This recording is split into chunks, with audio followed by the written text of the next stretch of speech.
Hello and welcome. I'm Lauren. And I'm Leyna.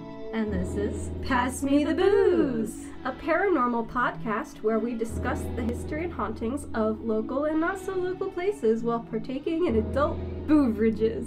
In each episode, we share a different haunted place and pair it with a drink. This week, Hellhounds and Redcaps. That was a little better. Okay. I like our Finger guns. Pew pew pew. Shows progression in dialogue.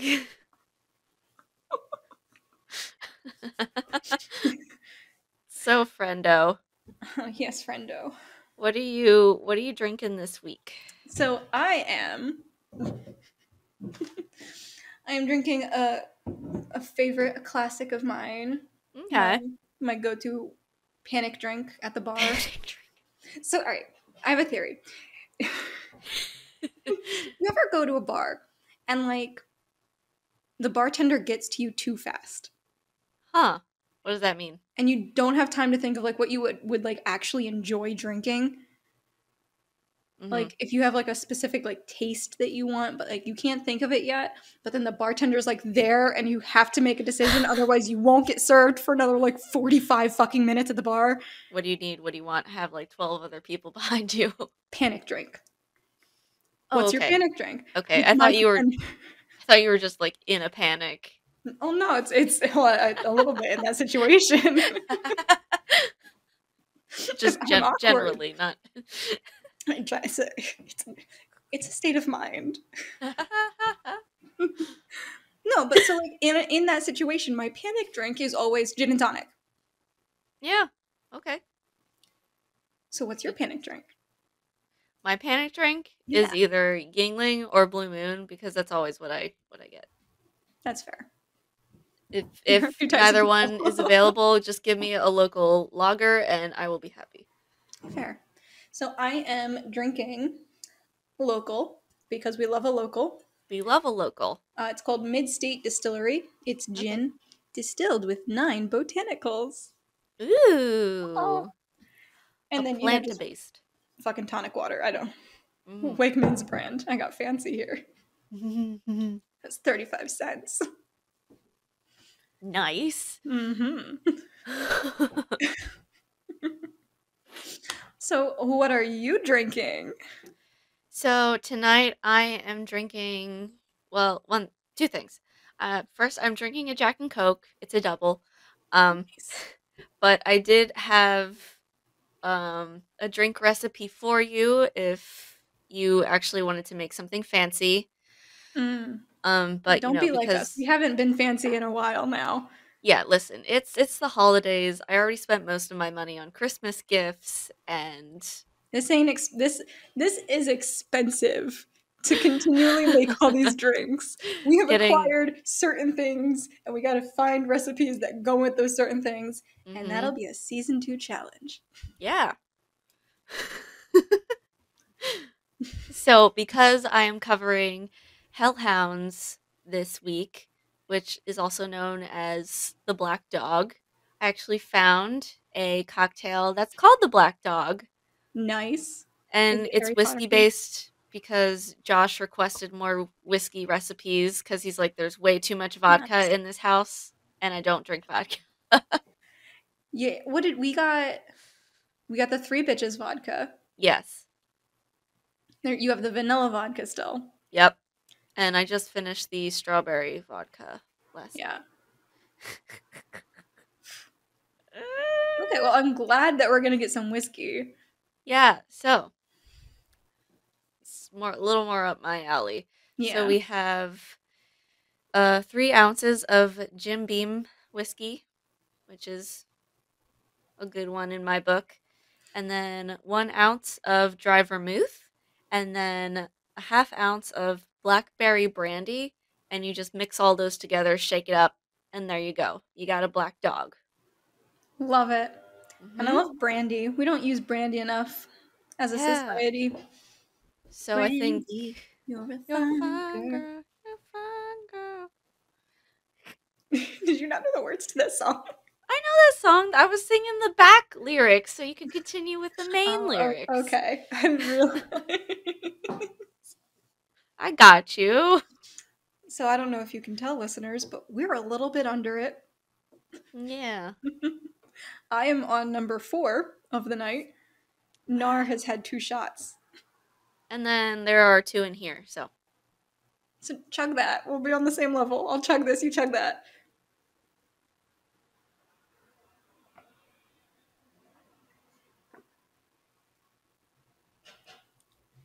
Okay, well, there's some of it down, but I actually have to still read.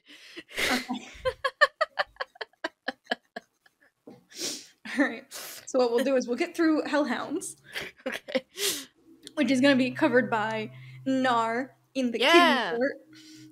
Switching it up this week. Oh, I don't. Oh, man. I was going to get a red hat. Missed opportunity here, folks. Next time. We still have a Christmas episode coming up.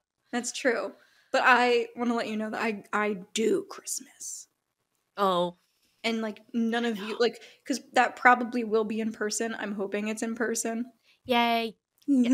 It would be so nice to be reunited with you. Yes. But, like, and so because it's going to be in person, y'all won't see it. Mm-hmm. But, like, I dress for Christmas.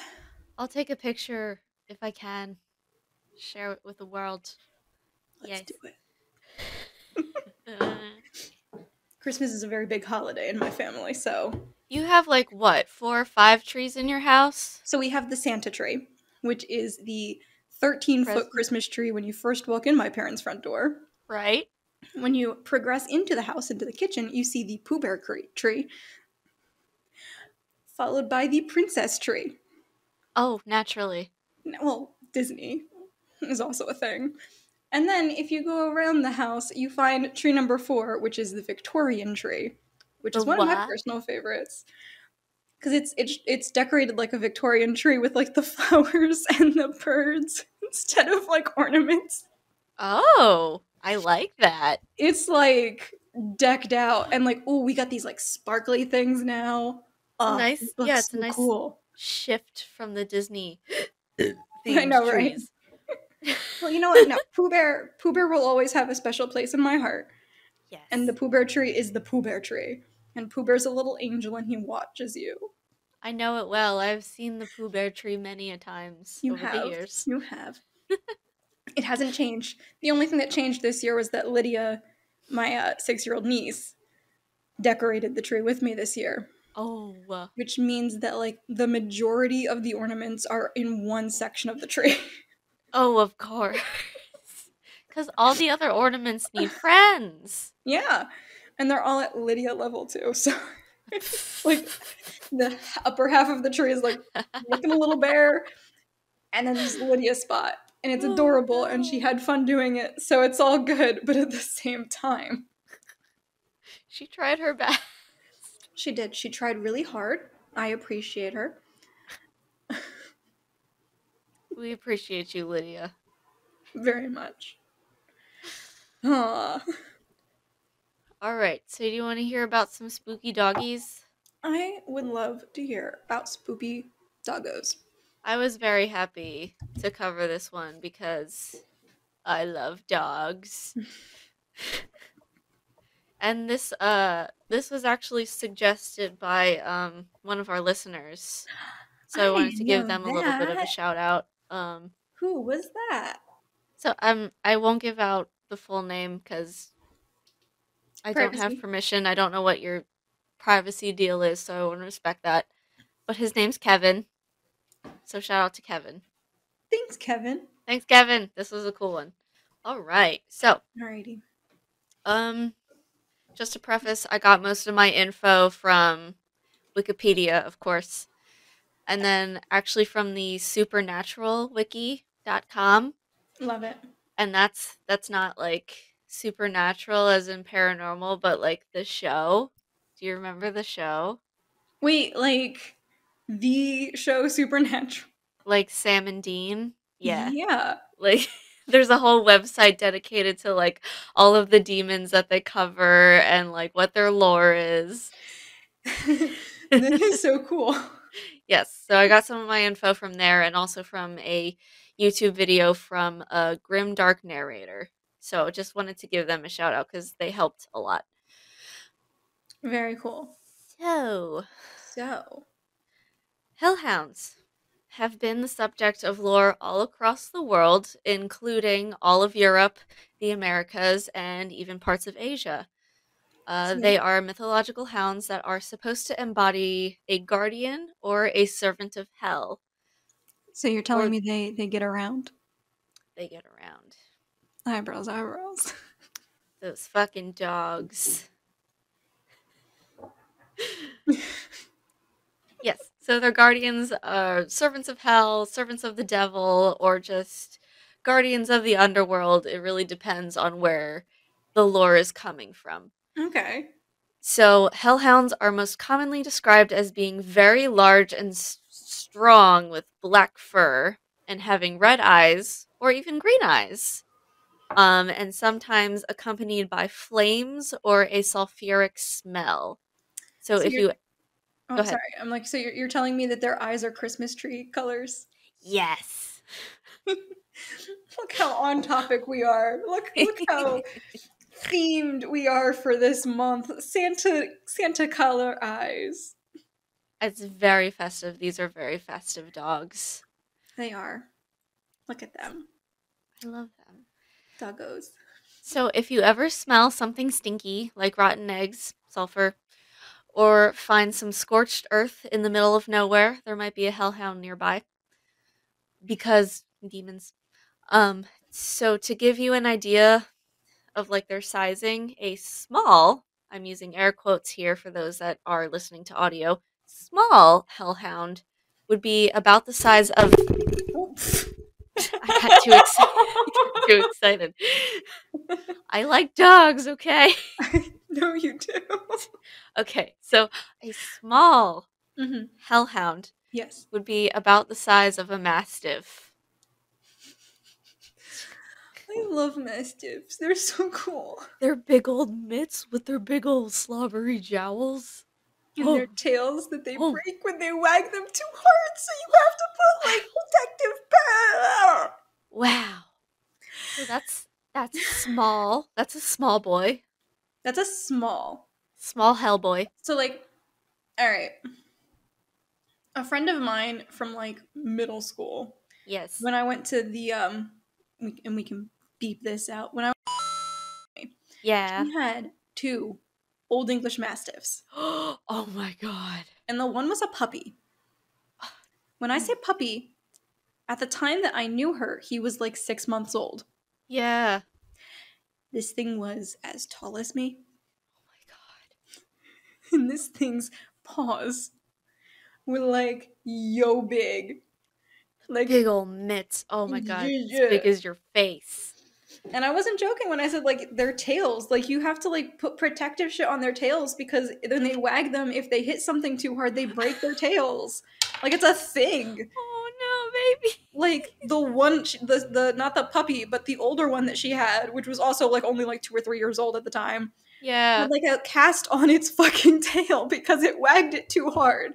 Too much wag. Do you know how happy that puppy had to be? Yeah. Too much excite. Oh my god. So, a small one is the size of an Old English Mastiff. Yeah, if you can picture that. I can picture that. But what's the size of a big one? So, at max capacity, we're looking at like how many people are we fitting into this dog? It's a one size fits all. Oh no. Bring your friends, bring your mom. So like big regular size, I guess, big adult hellhound, we're looking at like a horse or a bear size.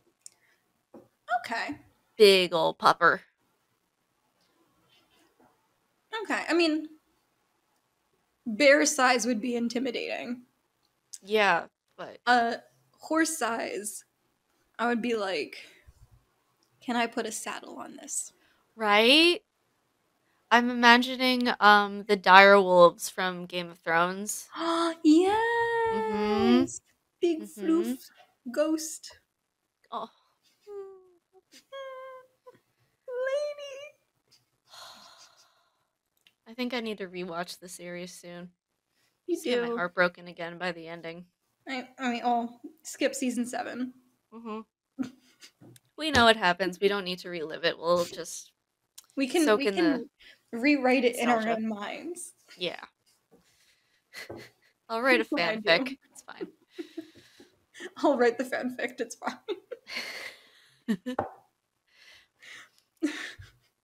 So we have the term hellhounds, but these creatures take on different names based on where the story is coming from.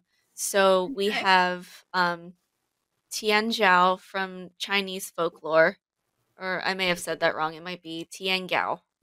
Yeah. I mean, you're fine. I butchered half of the Hebrew words last. And when I say half the Hebrew words, I don't mean like half of the ones that I said. I mean, I literally butchered half of their language Oh no. And last episode. I actually looked up the pronunciation of this one this time, but my memory is shit, so I don't remember the That's exact fine. pronunciation, so I'm sorry if I didn't say that right. So the ones in Chinese folklore, they're blamed for eclipses, as the dog is supposed to eat the sun or the moon. So that's what's happening during the eclipse. And then we have the Japan version, which is called the Okuri Inu, which literally translates to escorting dog. So it's also known as the Okami, which I don't know if you've ever played that game, but it's a really fun game. I wasn't allowed to play games growing up. You know my parents. Fair. Okami, great game. Okay. So, so one of the legends of the Ukuri Inu goes something like, if you're taking a hike on a mountain and you finish your walk, you're supposed to say thank you for escorting me or goodbye, so the spirit stops following you, because they're supposed to be like protecting you from other demons and other spirits that you kind of Oh my god. don't want hanging around. Isn't that sweet? I would be like, thank you for accompanying me, but if you want to come home, I'll leave some food out for you. There'll be toys. There's a bed. Hang out. Maybe let me see you. Who knows? So then going down the list of doggos in this lore, we also have Garmer from Norse mythology, the black dogs of English folklore, which they're some of the most common folk tales. And then we have the Fairy Hounds from Celtic mythology, and probably most famously, we have Suberus from Greek mythology, which, as most people know, has 3 heads. And while some people also say he has 50, or there's no head at all, which Okay. is the worst. It's just the fucking worst. Alright, I can get behind 3 heads. I can get behind anywhere between 3 and 50 heads. Yeah. No head? But you're meaning to tell you were telling me there are people in this world who fully believe we have a headless doggo. Uh-huh. Running around. I think they got their lores mixed up and combined them a little bit there, because that sounded like a headless horseman situation. I understand the dogs are supposed to be the size of a horse. I see the Headless confusion. horse dog. Let's come back from it. No, thank you. I'm solidly in the Cerberus has a fucking head category. It's all heads or nothing for me. Yeah. 50 plus. But what makes that even worse, the headless one, it's apparently the worst one in the lore. But how? What does it do, neck you? That would be pretty awful. Please, I just want to be friends. You just imagine just like, this is what happens.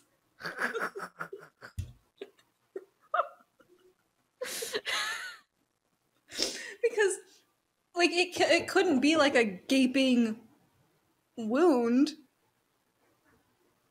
It would end up being like a second tail. Kind of. It's not like an open wound, but from what I've seen, there's like flames coming out of like the neck hole. So it's just He's got some agina. It's fine. He's super extra, really dramatic. And so yeah, this is the one that guarantees death because of course it does. I mean, I would too, but it's fine. I didn't have a head and fire was coming out of my throat. Yeah, that's a solid sign that death is imminent. Mm-hmm. And worst of all, probably in my opinion, it's the fastest. Oh shit. Without a head. How? So it literally, without a head, just picture this. It just comes charging at you through the woods and just starts running circles around you. Okay, but it can't see you. No. Because it has no eyes. It can't smell you because it's got no nose. It can't hear you because it's got no fucking ears either. So you know what? I'm cool with this one. It might be fast, but I feel like if I just sit down really still and just like become a rock. And cry. No, just become a rock. It'll walk away because it can't find me. Pull a card out from Lord of the Rings. Just disguise yourself as a rock. It's a cloak over.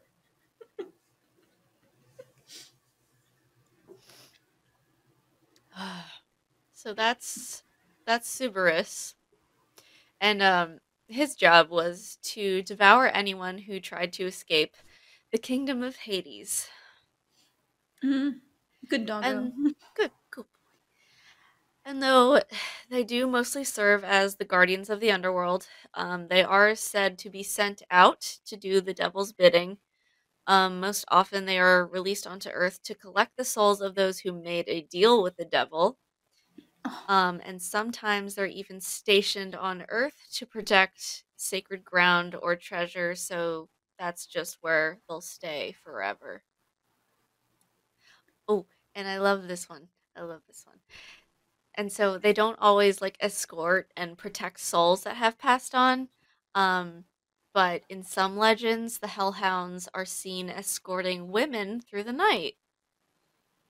Which I think is really sweet. So just like, yeah, doggos being like, yo, super I will protective. Cut you. Such a gentle dog. That's just sounds so like sweet. That sounds like something I would want as my familiar, honestly. Yeah. Big, imposing dog escorting me in the night. I just want my dogs to be big and imposing. Mm-hmm. You know, my border collies who... The border collies. Go belly up. And, like, the one pees a little bit because she's still a puppy. Whenever anyone new comes in. Like, I want them to be imposing and like, spark fear into my enemies. Oh. They don't. They are traitors. If the house ever gets robbed, they would just, like, be like, pets? Love me. Are you my friend? Love me here. Are you my mother? So this kind of dog, the one that escorts the women, would probably be better known as a black shuck, which is said to be more benevolent and is known to watch over women and children. That tracks. And so, I mean, like, it seems like despite their bad rep in the lore, there are apparently stories that paint them as these benevolent entities. I mean, you have to be benevolent if you're just going to escort the ladies around at night. That's a good one in my book. I don't care who you work for. I know what your morals are.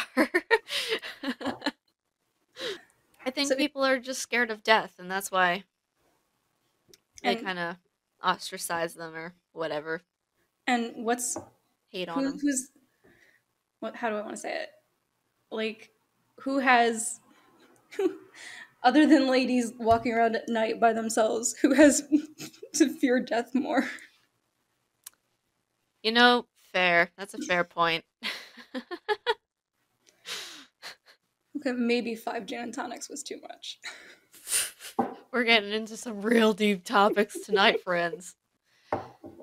So staying in the same vein with them, like protecting women, there is a story in Somerset, England, where there's a dog that watches over unattended children to kind of like remind the parents, hey, keep an eye on your fucking kids. And then there's one in Leeds. There's a black dog that's helpful to people that are nice to it. So be nice to your local animals. And then there's a black dog in the Hanging Hills of Connecticut that is nice if you see it only one time. What's So happened if you see it twice? You get really fucking sad. Number 3, you die. Oh, cool. That's fantastic. Fun fact. So yeah, despite them having this ferocious appearance, hellhounds are actually pretty shy. They won't attack you unless provoked, and even if you try to fight one, it'll probably run away and transform into a mist. So same. I wish I could do that in most social situations. Or work situations. Just like if you startle me, I just poof into a mist and fade away into the breeze. I mean, my soul does that already, so I'm halfway there. You just check out mentally. Goodbye.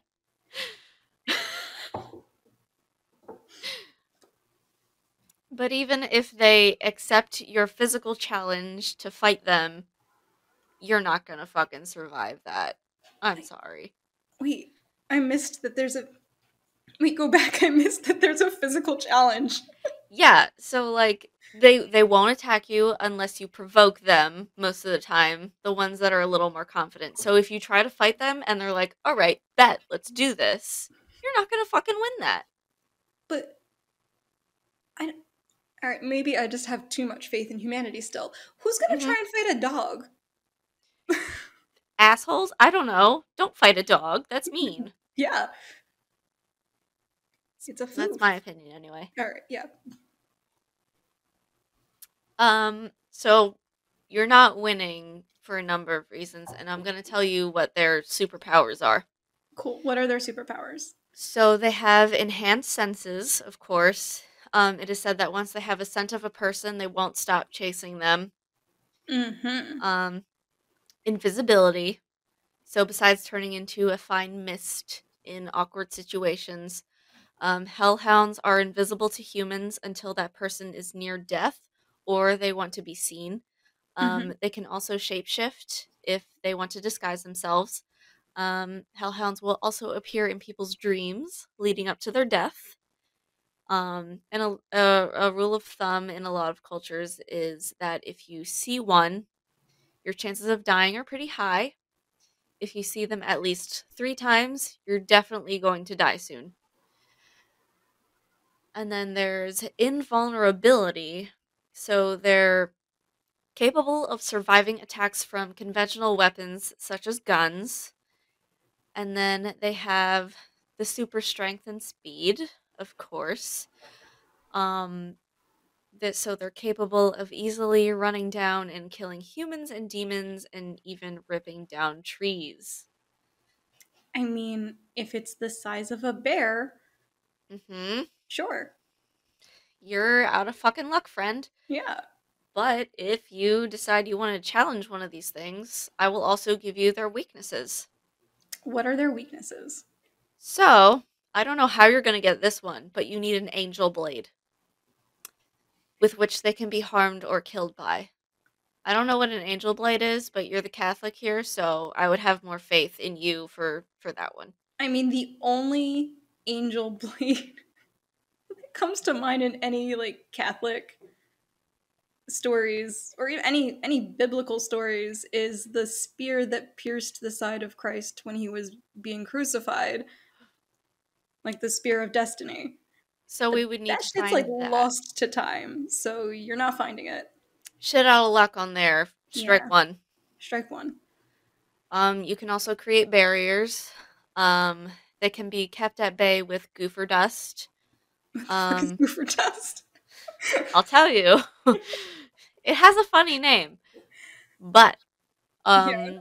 so it's used in an old voodoo practice.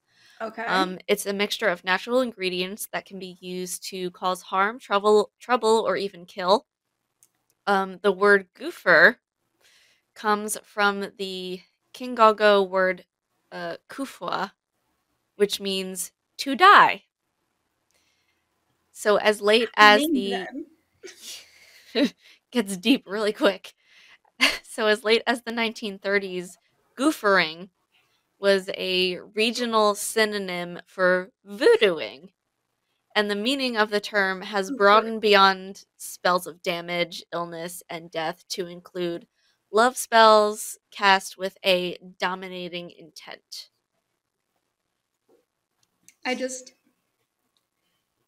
Goofering. Yeah, so it's a big ol' spell that's about to goof you the fuck up. Alright, I can see it.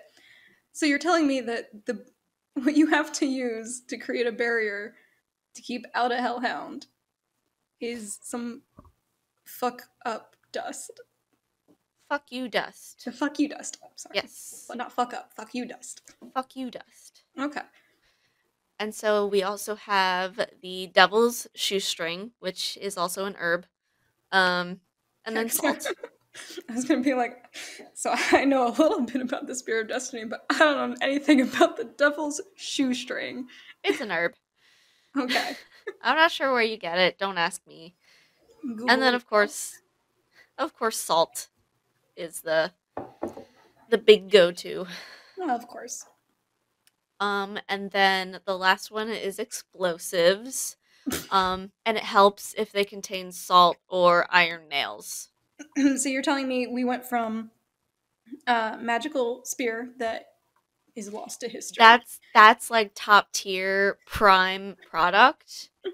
Dust and or salt. Yes. To explosives. Yeah. With salt in them. Yes.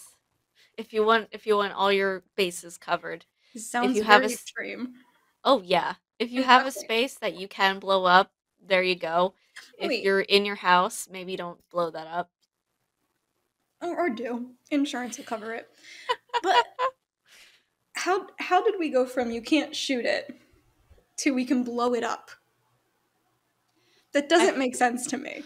I know. I was a little thrown off by that one too. But I think if it contains iron, which is like a big iron nails specifically, which is a big like what do you call it?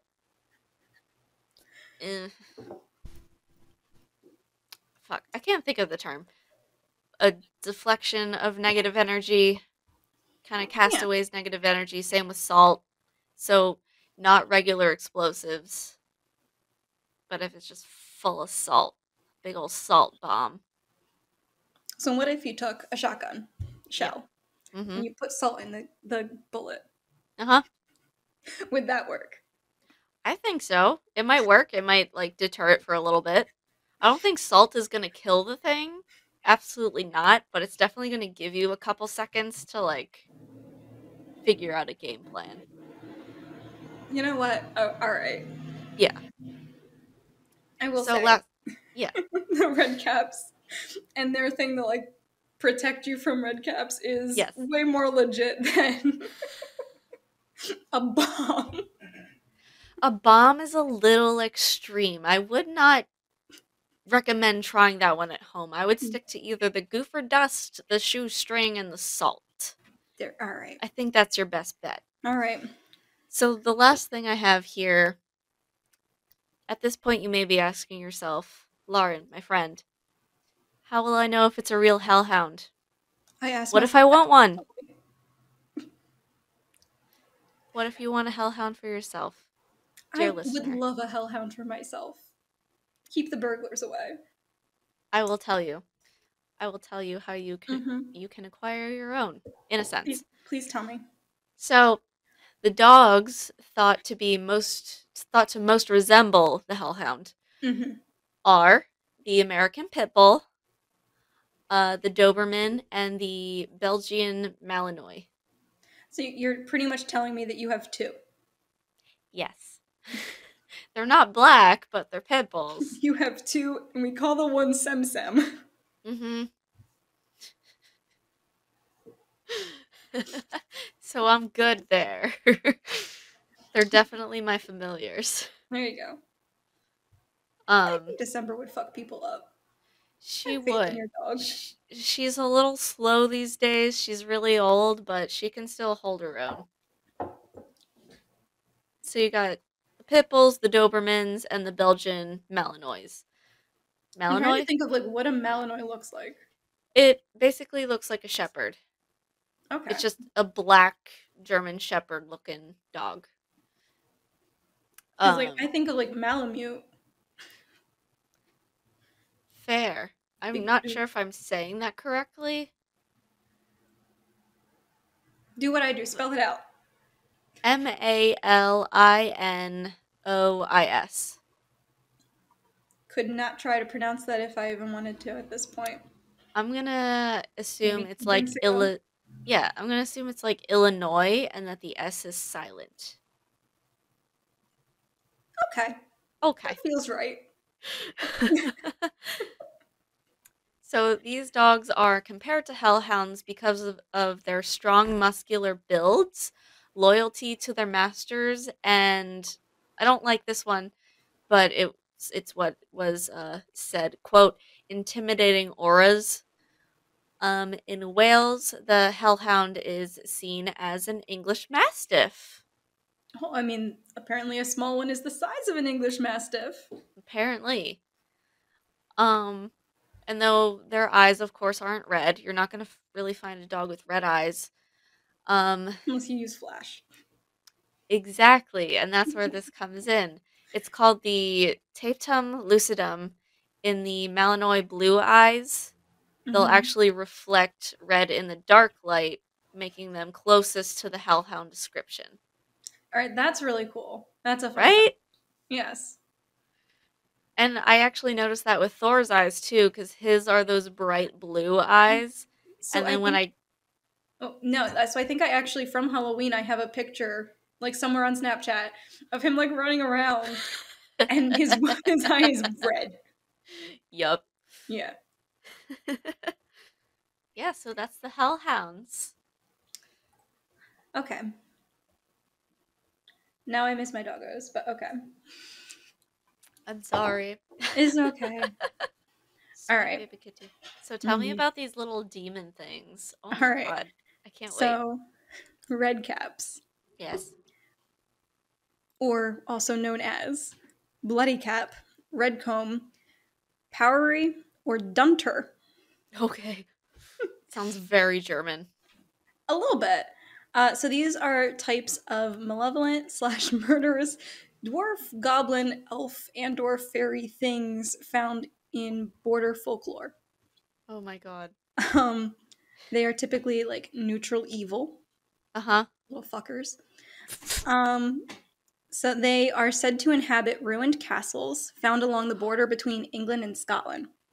Oh. And they murder travelers who stray into their homes and then soak their hats in the blood of their victims to dye it red, which is where they get their names. According to legends, they must kill regularly because if the blood staining their hats dries out, they die. Okay. What? So, yeah, you figure if these things were real, we'd find, a lot more stories about people just being, gruesomely murdered in castles. I mean, people go missing all the time. Please continue. I'm just gonna be shocked the whole time. Alright, so these motherfuckers are really fast, despite their heavy weaponry and outfit choices. Great, good. So they wear iron boots, and they carry iron pikes. Oh my god. According to lore, outrunning a redcap is impossible. However, oh my God.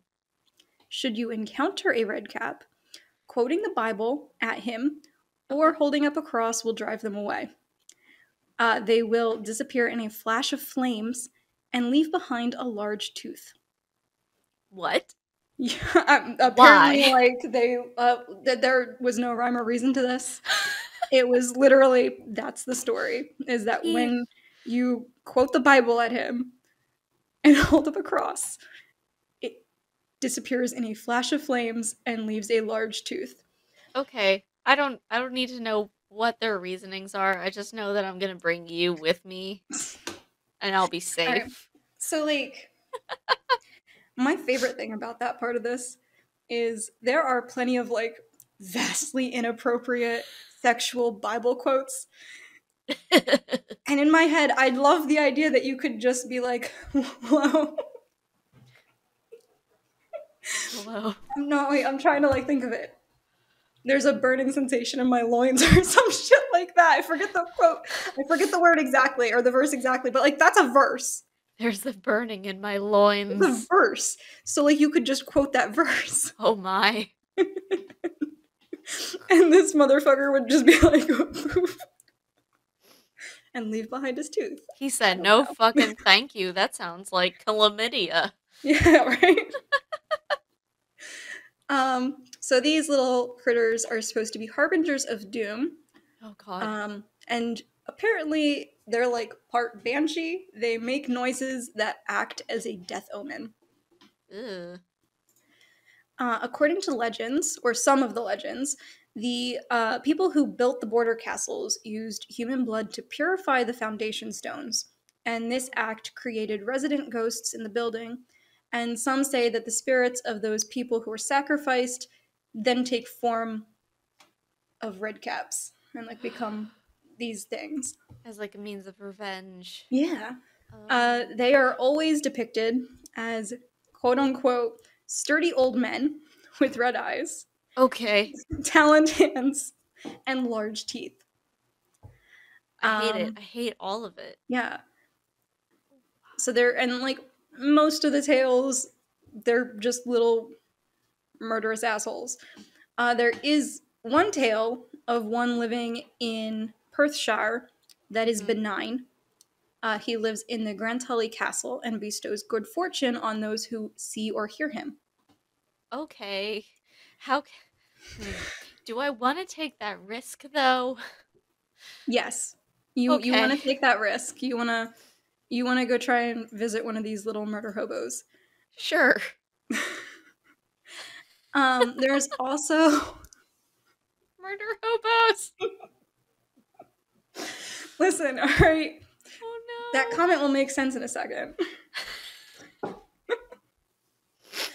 There's also the, and this is a word that I'm not going to be able to pronounce because it's Dutch, kabouter, Kabouter.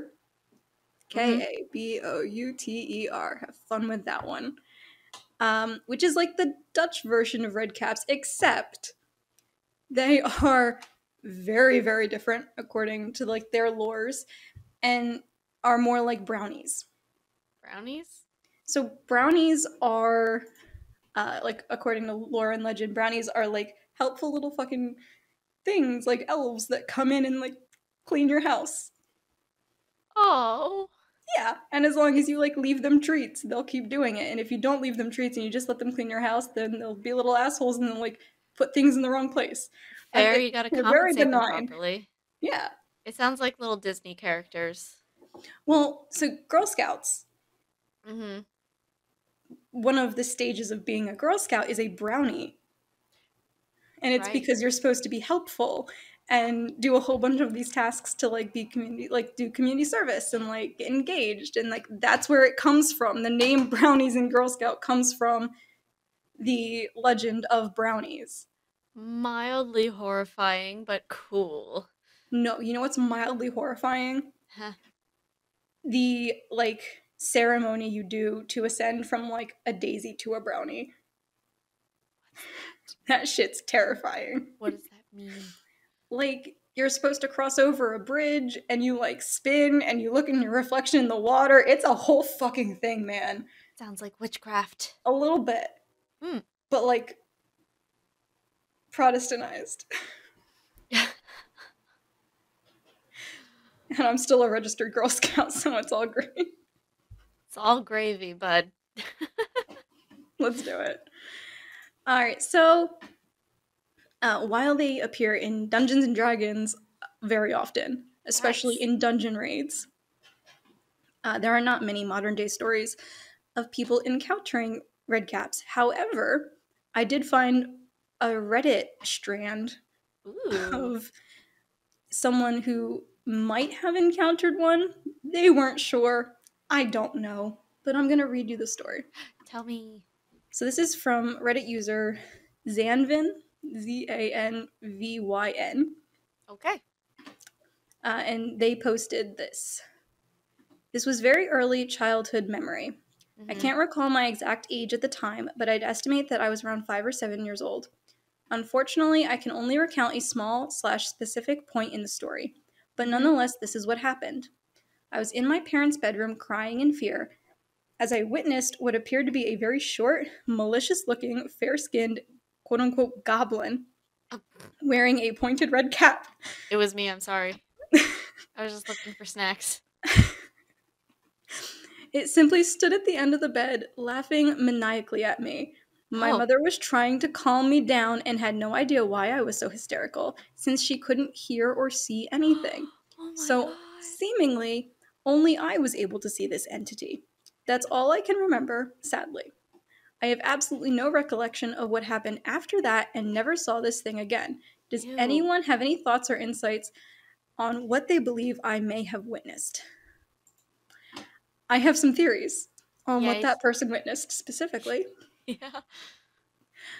Because this was posted quite recently, and if you like take away math to try and get to where they would be 5 or 7. Yeah. Do you remember that movie Romeo and Juliet? I have not had the pleasure of seeing it, but I know of it, yes. It's Romeo and Juliet, but with gnomes. Uh-huh. And they are short, malicious-looking goblin-type characters with pointy red hats. That's horrifying enough. If I was a kid and I watched that movie, after seeing some of that movie, I'd have nightmares. The end. The end. Romeo and Juliet scars another. Could you imagine like seeing something like perched on the end of your bed just laughing at you and you're upset because your parent can't see what's happening and they're just like, haha, fuck you. These little things are assholes. They are assholes, but like that's also why I think like it definitely was not a red cap. Because according to all lore, if you see a red cap, one, the only way to get rid of it is like Bible quote or a cross. And or two, it kills you. Right. It needs your blood. It will die without your blood. Yeah, like so there's no like leeway here in the story. So unless it already found its quota, like, you're toast, kid. Yeah, unless it like killed mom and dad in the other room and now it's just laughing at you. I think that you're not seeing what you think you see. But I will say, like, on that story, the like comments and like the strand as it continued, apparently like seeing just like small, like, and when I say small, I don't mean like, you know, your height. I mean small. Like small little, like phone-sized people running around. Ew. Like apparently that's just a thing that's like really common for some people. Oh my goodness. And they're fast. That's, I don't know why, I think that's just very scary to me. I mean, to me it sounds like rats, but which is scary to me too. Rats with hats. Rats with hats. So this Christmas, when you put out the elf on the shelf, just think, could this thing steal our iron boots and carry an iron pike and kill me in my sleep? I didn't even put that together. The elf on the shelf is basically a red cap.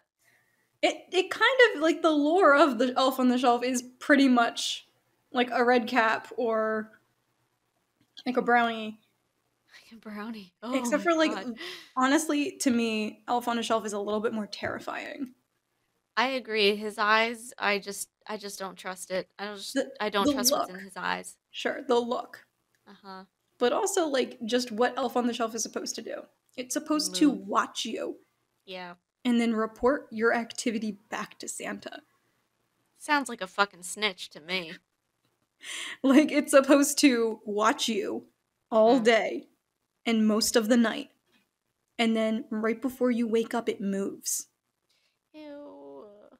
So I that's what don't some like parents do, is like they stage their elf on the shelf to make it look like this thing fucking moved. I'm really glad that wasn't a thing when I was a kid, because It that was just a thing when sounds. we were kids. Was It's it? just our parents weren't fucking mean and torturous. It was a thing. Like the elf on the shelf dudes, they've been around. Like my mom Huh. has antique ones that Well, look. I will send you a picture. It's even more terrifying than the one you find in like the elf on the shelf book that looks like a happy like jolly little dude. No, the original ones looks like fucking evil. you gotta send me that picture then. Oh, it's on the Santa tree. I'll send you a picture. Good. Yeah, I don't remember that, and I'm very happy that my parents didn't put me through that trauma. Yeah.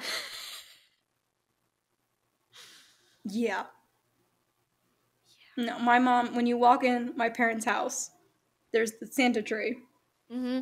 And then there, the front staircase with the banister. Yes. Up the banister are elf on the shelves. Oh, there are multiple. Oh, good. Oh, there's so many. And they're like multicolored. And some have like tutus. And most of them are pink. Word. But there's a lot. She likes them. They're Santa's Oh. helpers. And it's the Santa tree. Nope. That's This right is up the there with. logic I was told. Nope. Nope. It's right up there with China dolls for me. I can't do it. Mm-mm. Not my My mom. vibe. No, see, what I can't do is my mom Mhm. has this clown doll, and it looks handmade, Already and no. it's an antique, No. and that thing terrifies me. It's And it haunted. sits like right there next to Pooh Bear, No. and every now and then I like inch Pooh Bear away from it so it doesn't have to touch. This thing will not sully you, my friend. I just know Pooh Bear's uncomfortable, so I just, you know, slide him over. I'm helping you out.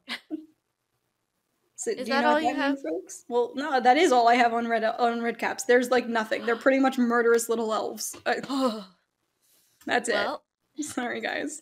happy Christmas. Happy Christmas. Next week we'll talk about something even more Christmas related. Yay. But also send in your spooky tales. Yeah, we would like some for season 2. Or in between. Or in between. That would be really cool. Have That some would be like cool. mini episodes. Mm-hmm. Well, that's all, folks. All right. Yes. Thank you for listening. Yeah, as Leyna said, send in your stories. We would love to read them.